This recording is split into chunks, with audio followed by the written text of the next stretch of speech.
It's Jared's in the mission here. Positivity. Back with another video. Today we will be watching Patrick CC's video on how Disney was controlling Miley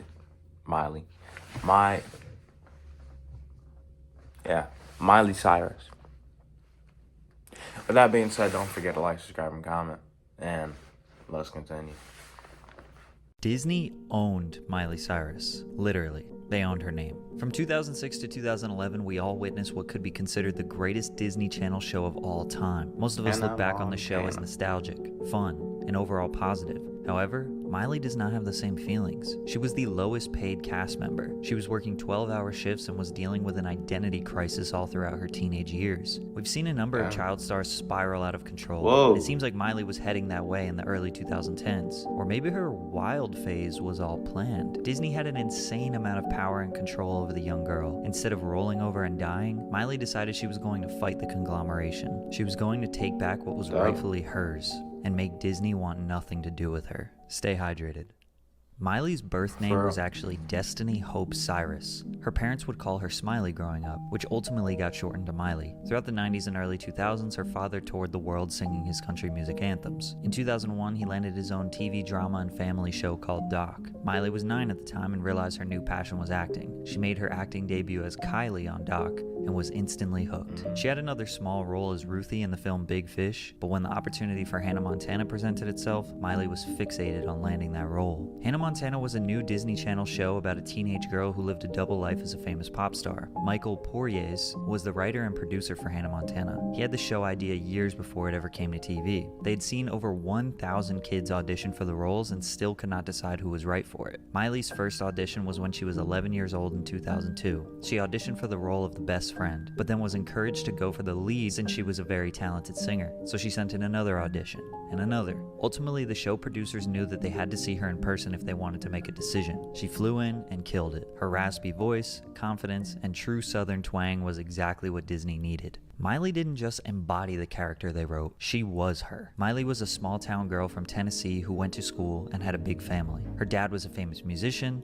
and she was a very talented singer. She had always dreamed of being like her dad to some degree, but always loved her friends and life in the country. She fit the role so well they even casted her father Billy to play as her dad on the show, as they had a father-daughter bond so real it could not be recreated. They actually changed the lead character's name from Chloe Stewart to Miley Stewart because they couldn't separate the character from the real person. The show aired in March 2006 to 5.4 million viewers, the highest TV show premiere in Disney history at this point. Then they would average about 3.5 million viewers per episode every week. It was the most popular kids show on TV. She immediately became a megastar, both literally and on the show. Miley was living her biggest dreams. She was on Disney, her parents were happy, and everything was sunshine and rainbows. However, there was a lot of new pressure. Miley went from being an aspiring actress to 12-hour workdays, recording studios, live performances, and doing her schooling on set. Miley probably had a hard time trying to balance Ad.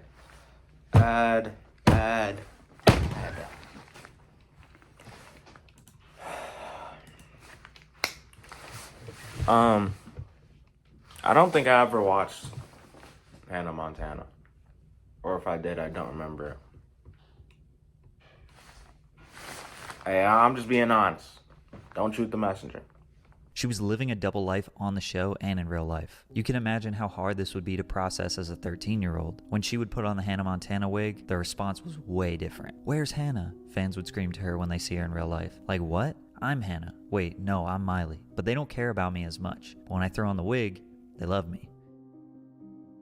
Miley's mother, Tish, who was her manager, didn't realize how quickly a mega corporation like Disney could take advantage of a child. They didn't even negotiate her salary, which is rumored to be about $15,000 per episode. Apparently, this was lower than some of her co-stars. They kind of just went with the motions. Billy Ray had a resurgence in fame. He was doing shows and selling albums. Miley was getting her little paychecks, so everything seemed to be good. But at some point, they realized they were getting way less than what they were legally entitled to, and Miley said her mother, quote, "hired smart people to protect me in that way." In a 2016 interview with Elle, Miley Miley said, "I didn't know any better. My name was Miley on the show, but I didn't own my name. We didn't think about that." January of 2008, Destiny Hope Cyrus legally changed her name to Miley Ray Cyrus. When it was reported, she just said Miley was the name she identified with since a very young age. Plus, being known as Miley to the world because of her show, it only made sense. While those things are definitely true, the little hint, "we didn't think about that," made me want to go deeper and speculate further. I think there might be a deeper and maybe more complicated reason why Miley changed her name. Nobody knew Hannah Montana would be an overnight sensation, but they were aware of the potential it had. I'm talking commercial potential. Money, baby. And remember, they spent years going through thousands of auditions to get the right person, just in case it took off. In my Disney Popstar Factory video, I highlighted the machine that Disney built with Lizzie McGuire, the Cheetah Girls, Hannah Montana, and others. They had a very calculated and efficient approach to hiring talent, casting them for a show, then releasing soundtracks and original music under their label Hollywood Records, making millions in the TV game and the music industry. Lizzie and the Cheetah Girls were kind of like trial runs. They were successful, but nothing like Hannah Montana would become. The show premiered to millions of viewers every week. The very first Hannah Montana album released in 2006 and would go 3 times platinum. And I don't believe Miley received any payment for this album. And if so, very minor. The certification isn't even credited to her. It says various artists. It was also released under Walt Disney Records, which is basically their label for soundtracks, compilations, and remix albums, whereas Hollywood Records is their label for real albums, not just TV or movie related albums. On top of that, merch was definitely flying off the shelves. T-shirts, dolls, phones, pencils, purses, posters, keychains. They were selling everything. Most of that was Hannah Montana stuff, which is the character that Disney did rightfully own and create, so it would make sense if Miley wasn't being paid royalties. However, in 2007, during season 2, things got a little interesting. June 2007, Hannah Montana 2 album released, but it also had a second disc called Meet Miley Cyrus. This album went #1 on the Billboard Hot 200 and would go on to sell 3 million copies, which was accompanied with a 70-show tour. Almost 3.5 months straight of shows. All of these were 10 to 15,000 person stadiums selling out within minutes. The tour grossed $70 million.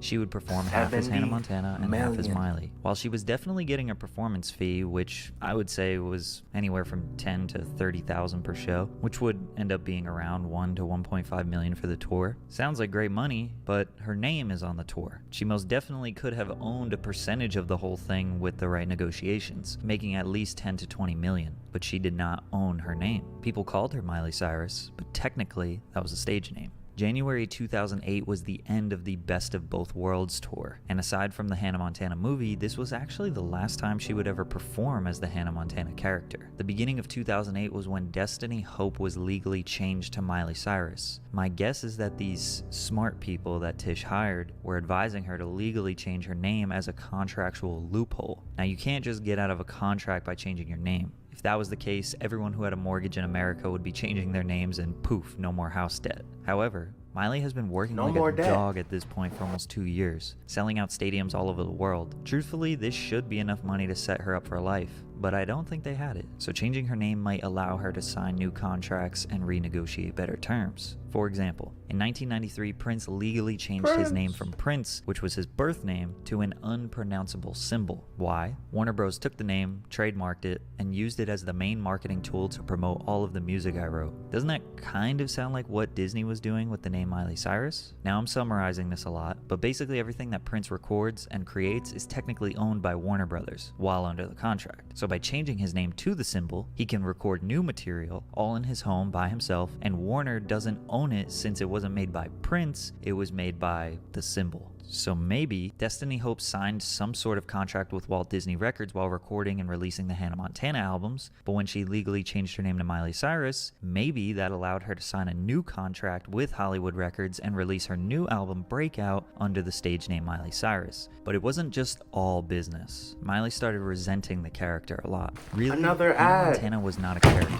That wasn't what the show is about. It was about a normal girl with a wig on. Everything was always in me. The concept of the show. It's me. Hannah was just Miley with a wig on. Take off the wig and you have the exact same person. Her identity as an artist and a person was being thwarted by a fucking wig. She wanted to break away from Hannah Montana. Breakout, released July of 2008, was successful. It went platinum in just a few months. Just before the album, she got into some controversy for this topless photo shoot with Vanity Fair. Miley and her family felt like it was just artistic, but she was pressured to apologize for the provocative photo. Also around this time, photos leaked of her and her boyfriend at the time kissing and cuddling. Disney was not happy. All of their stars kept a squeaky clean image, so Miley was towing the line. She spent almost all of 2008 filming the 30-episode season 3 of Hannah Montana and working on new music. In 2009, she released Party in the USA, which would eventually go on to sell 10 million records. This is still her biggest song of all time. She performed the single at the Teen Choice Awards, which stirred up controversy for her pole dance, which was pretty mild. Still, Disney was getting more and more fed up with her. Now the 16 turning 17-year-old was about to embark on the Wonder World Tour, where she didn't perform as Hannah Montana at all. The tour was 56 shows long.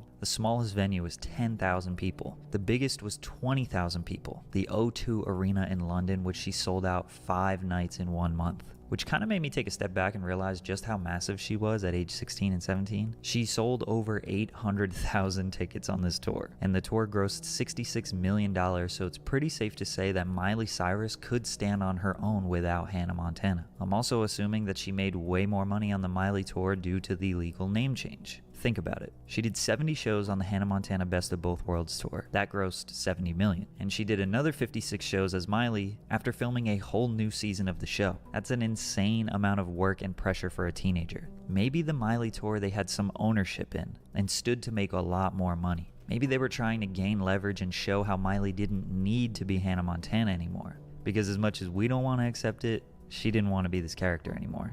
Maybe her parents just said, hey, let's just do this one tour and we could be done for a while. The 2010 release of Hannah Montana Season 4 got pushed back. They said she was busy touring, but we all know she was full-blown fed up with this character she had been playing since she was 12. In the middle of 2010, she released her album Can't Be Tamed with Hollywood Records, which the album name alone speaks for itself. The music video for the single stirred up controversy again, as she was underage acting scandalous, which is mild by today's standards. At this point, she is publicly admitting she is done with the character and wants to move on, even though Hannah Montana Season 4 is still not even released yet. So that's not, completely over for my fans, but I'm kind of moving on to new things. But Can't Be Tamed was a commercial failure compared to everything she had done before. The record still isn't gold, and the critical reception was poor. She didn't even do a North American tour for this album. My guess is at this point, Hollywood Records may have told her, see, you do need Hannah Montana. Maybe her going out publicly saying that she was ready to move on was making her fans resent her, but she wasn't able to get new fans because they still looked at her as the Disney girl. She was stuck in the middle. A couple weeks after she turned 18, a video of her leaked while smoking salvia out of a bong. Disney was livid about this. Miley smoked weed as a teenager, even during her time on the show, but she obviously hid this. She even had a massive clothing brand deal with Walmart in the works. Once the news came out about the bong, they cut all ties with her. Her live She was smoking that donkey fart. Provocative, which again by today's standards are actually very mild. She started admitting the realities of being a child star. There's times that you hear what you should be so much that you lose what you actually are. Miley had been media trained to answer questions in a specific way, to think a certain way so she could be more marketable and relatable. Every time she had a thought, she thought about Disney and how they would feel about her response. Do you ever swear? No. You stub your toe, what do you say? I don't know. Ow. Disney owned her mind, her thoughts, for years. 2011 was the first year she didn't work at Disney. It was her first real break, but with reruns and the show being so massive, it never really escapes you. Everywhere she goes, that's what people want to talk about. That's still what she is known for. She cuts her hair. A simple haircut and people all jump the gun. She's going crazy. She's just like every other child star. She broke up with her fiance Liam Hemsworth. She dropped the We Can't Stop music video where she was twerking and being risque. The media was in a frenzy. Then the 2013 VMAs performance. Miley wanted to make history, and that's exactly what she did. Going into it, most people thought, oh, Miley Cyrus, the Disney girl. When she came out, they were shocked. The twerking on Robin Thicke would be the viral moment that caused most of the outrage. This is so embarrassing. Little did they know, Miley was calculated on this the whole time. She wasn't going crazy. She wasn't trying to put on an artistic display of emotion. She was trying to fuck shit up and get everyone in the world talking about her music, and that's exactly what happened. Every single celebrity chimed in, calling her a stripper, hooker, trashy. So she went the artistic route and dropped the Wrecking Ball music video. And of course, people didn't look at that as artistic. They thought, wow, she's really doing whatever she can for attention. Then again at the EMAs where she lit a joint on stage, collaborating with Juicy J and Mike Will Made It, and a ton of other rappers. No matter what she did, people pinpointed her as the Disney star gone trashy and try hard. But if you watch any interview or listen to her talk at this point, it was all highly calculated, self-aware, and conscious. I'm changing and learning so much. I think especially now that I feel like I found more of my independence. I don't think I was ever really happy with who I was. Sure, she liked to party and go wild, but understood the media game was just try to keep them talking, while she keeps collecting the money. Because her album went 3 times platinum, We Can't Stop 5 times platinum. The Wrecking Ball video has 1.5 billion views and went 7 times platinum. 7? And here we are talking about all of this almost 10 years later. Her parents didn't want her to go wild. Disney didn't want her to go wild. And because of it, Disney did everything they could to disassociate with her. Did she do it for business reasons? Or did she do it to escape the child star stigma? Because her wild phase calmed down immensely after 2013. She went back to normal pretty quickly, making country songs and pop songs that didn't rely on her being naked to sell. And if she didn't have her wild phase, we would still be thinking of her as the girl who couldn't survive without the help of the Disney conglomeration. So basically, what I got from that whole video, Miley Cyrus crashed out so she could get away from Disney, because Disney was abusing their power. Yeah. Hey, shout out to her for breaking free from that trap. But yeah, man. If y'all enjoyed this reaction, you know what to do. Hit that like button, subscribe, and turn on post notifications. With that being said, we'll see y'all on the next one. Peace. I've been really out the way, rather isolated. Might quit my job and start scamming. I heard the crime was paying. I've been really out the way, rather isolated. Might quit my job and start scamming. I heard the crime was paying. I've been really out the way, rather isolated. Might quit my job and start scamming. I heard the crime was paying.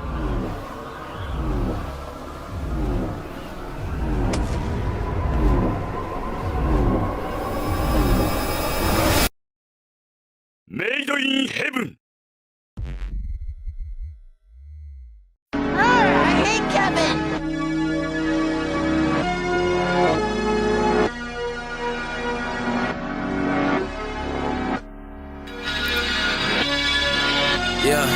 Yeah. And she like the way I ride beats. Lil' shorty say I'm so unique. I know she gon' change like Mystique. I mob with the crew and we deep. I hop out the coupe and you mad. Lil' Uzi, I'm really your dad. You really be going outside. Remember them days I was mad. I'm that nigga your daddy don't like. He know I'm gon' make you my wife. The fruits of my labor, they ripe. Hit the city, I might take a flight. My days looking dark, I still shine. They liking the way that I rhyme. I stay in the house all the time. So no, I do not do the grind. RPX, no, I'm rolling in peace. I got the bars, get you out of your seat. I got the track that's gon' slap in the ox. You got a track that we know it's gon' flop. I stay in the house, I record it, not right. Niggas be hating, they do it in spite. I got a trophy, it sits on the wall. If you needin' a nigga, just give me a call. Back it up quick and we leaving the stove. They had the drip, but I need me some more. More money, more problems, I'm feeling like Mace. Slide to a crib and let's go on a date. These niggas pull up and they really can't match us. Hit on my side and she look like an actress. Monopoly man, I run with the bag. I'm killing these beats, now you wanna collab. What? I'm the nigga with a plan. Never caught up in a jam. Rock it out like a band. Now you looking like a fan. Past the hills where I'm looking. I saw our love and I took it. All this heat that I'm cooking. I took a flight out to Brooklyn. Whoa. Yeah. I make the money, it matters. That nigga lay me a capper. I got the moves like Jagger. Huh. Yeah. I make the money, it matters. That nigga lay me a capper. I got the moves like Jagger.